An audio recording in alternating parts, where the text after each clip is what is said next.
it seems like Barack Obama, because he has always built himself as somebody who is willing to listen to other countries. Yeah. Show respect instead of like imposing the American values and whatnot, onto other nations. So I think he's showing that side of him. That's how he deals with the Western world. That's how his philosophy is in terms of foreign policy, and he's showing that, but maybe to a fault, I guess, and just. In a way, a lot of commentators in the U.S. especially have been saying the Chinese pretty much got everything they wanted, but what about America?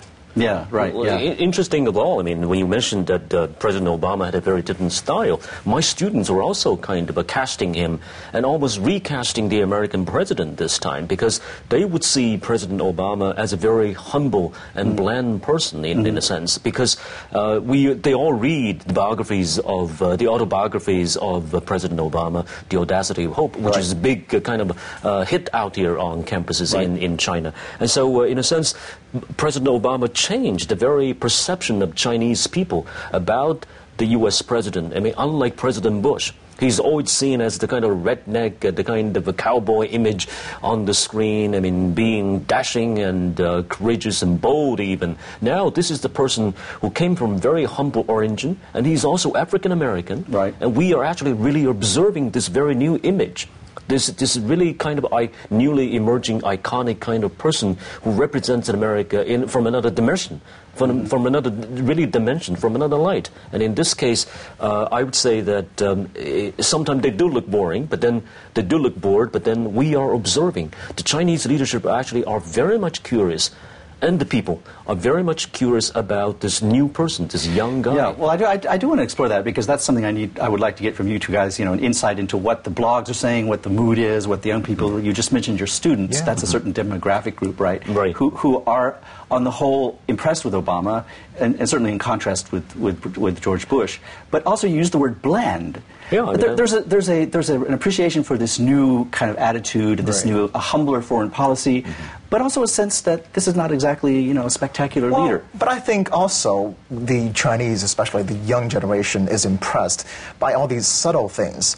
I think one of the most talked about image of Barack Obama's trip here was when he first arrived in Shanghai. He came out of Air Force One, holding the umbrella himself, walking down, the steps. And people were just very much impressed by that very image of the American president.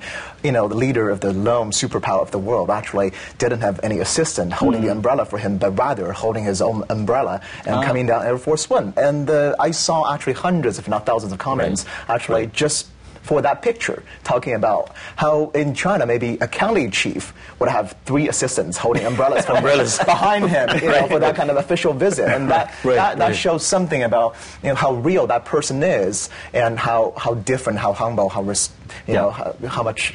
The difference. Right. I wish I could bring my PPT presentation. One of my students actually collected lots of these Obama-related kind of photographs, and he managed to work them into a PPT presentation. And one photograph is Obama was sitting like this in the White House, showing the very bottom. Of the shoes. That's a famous photo, actually.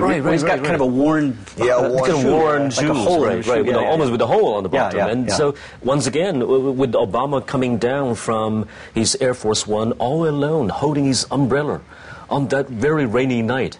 It's a very mysterious, almost mysterious image to the student. Yeah. Well, let's put this in historical context a little bit, because I've gotten different opinions, including on this show last time we talked with some other people last time about Obama. We tend to think that although new presidents will add a new tenor to the dialogue or add a new style to the relationship, that actually the U.S.-China relationship doesn't.